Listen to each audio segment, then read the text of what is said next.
Alors, on va continuer l'actualité avec deux Belges, enfin deux presque Belges, qui ont piraté Bipost, ça s'invente pas, pour faire une application boîte aux lettres. Et un de ces deux pirates informatiques nous rejoint ce soir sur le plateau d'On n'est pas des pigeons. Eric Schrijver, bonjour. Bonjour. Bon, je dis belge, mais presque, vous êtes d'où ?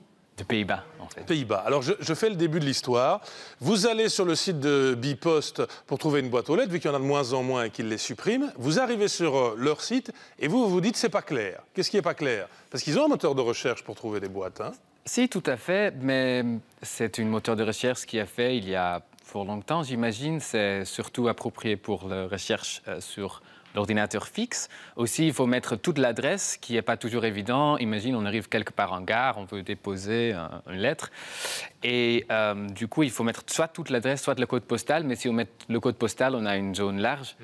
Donc, je me suis dit, avec mon ami Luc Rochet, que c'était pas tout à fait facile à utiliser. J'aime bien parce qu'ils balancent l'air de rien en disant ça date sans doute d'il y a fort longtemps, leur truc. Et donc c'est ça qui est génial, c'est que vous vous dites je vais faire une application site internet, on va voir une image dans un instant, mais le truc est génial. Je vais non seulement géolocaliser les boîtes, mais en plus je vais tenir compte des heures de levée, parce que ça compte aussi dans les boîtes. On ne peut pas poster à n'importe quelle heure. Et là vous allez chercher dans le dos de Bipost leurs données. Vous les piratez ? Oui, disons que d'un point de vue, on n'est pas allé comme dans Mission Impossible, dans la chaise sociale, dans les ordinateurs. On a en fait réutilisé les mêmes données. Vous avez bricolé sur l'adresse IP, en fait. En fait, on est allé sur le site, on a regardé comment leur application fonctionnait et on a, disons, pris les données qui sont utilisées par leur application. Donc, point de vue propriété intellectuelle, c'est sûrement pas tout à fait. Si je peux vous donner un conseil, ne parlez plus qu'en présence de votre avocat. Ah ouais. En fait, j'ai écrit un livre sur c'est pour ça qu'il a fait ça. Son site est bidon, c'est juste pour vendre le bouquin qu'il est là. C'est quoi, c'est un livre de piratage ? Non, en fait, justement, je parle de droit d'auteur parce que c'est très important. Je trouve que, en fait, c'est un sujet qui intéresse tout le monde, qui est important pour tout le monde et que pas juste pour les avocats ou les grands. Oui, mais on n'est pas tous capables de le faire. Alors, on va voir maintenant le résultat de votre travail. C'est vrai qu'on en parle depuis le début. Donc, vous créez du coup un site. Il faut aller en ligne. C'est pas une application sur le GSM, il faut aller en ligne. Avec les GSM, on peut y aller. Oui, ça marche aussi. Alors, voici mon image tout à l'heure. J'étais au bureau en région bruxelloise. Donc, c'est pas celle-là, c'est l'autre, les gars. On va revenir sur celle-là dans un instant. L'image donc de votre application. Je suis à Bruxelles. On va me géolocaliser.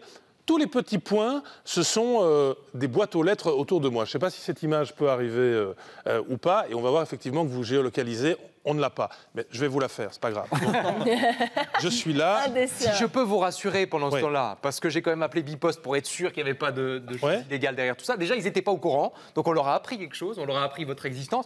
Et puis, ils nous ont dit, non, pas de souci. Il n'y a pas de piratage, puisque finalement, toutes ces informations sont publiques. C'est beau. Aussi bien l'emplacement des boîtes postales que finalement, même les heures de levée sont publiques. Donc, bienvenue. Ils vous accueillent en frères et ils vont savrer le champagne avec vous. Alors, regardez. Donc, moi, j'étais à Bruxelles là. Et alors, votre appli me signale plein de boîtes. Et il y avait beaucoup de choix. Et vous, Raph, vous l'avez fait pour Braine-le-Comte. Moi, je l'ai fait pour Braine-le-Comte, effectivement. Et donc, au niveau précision, c'est vrai qu'on a des boules grises qui, je suppose, correspondent aux boîtes aux lettres qui ont déjà été levées.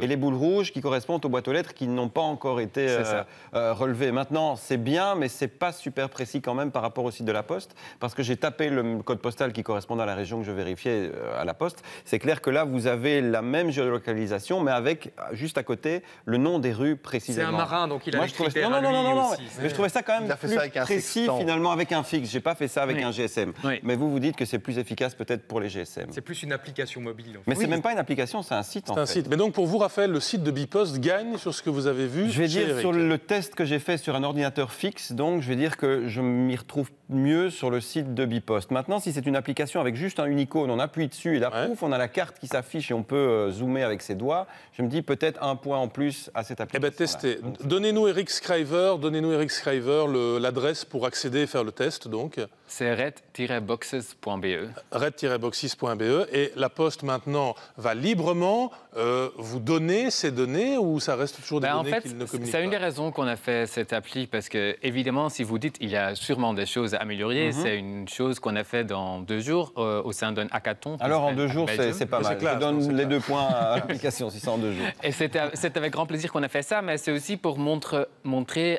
que c'est c'est important justement que des entreprises comme Bipost, qui est à la fois une entreprise, mais à la fois un service public, que c'est important que ce genre de données, qu'ils sont clairs sur le statut, parce que ça fait déjà en 2012 que quelqu'un a demandé, sur Twitter leur demande, mais est-ce que ce ne sera pas possible de rendre ces données publiques? Et Bipost répond, ah oui, on travaille dessus, on espère faire ça dans le futur. Donc c'est bien qu'ils disent ça, évidemment, et c'est ça aussi une volonté qu'on avait de montrer à quel point les services publics devraient rendre ce genre d'informations. Alors, j'ai refait mon titre de presse qui s'appelle désormais un Hollandais a avec piraté français, Bipost. Oui, mais je ne veux pas vous le répéter à chaque fois non plus. On est sûr qu'il ne travaille pas pour la Poste néerlandaise par hasard. Merci, Eric Schrijver. Bonne journée à vous, merci. Merci à vous. Merci.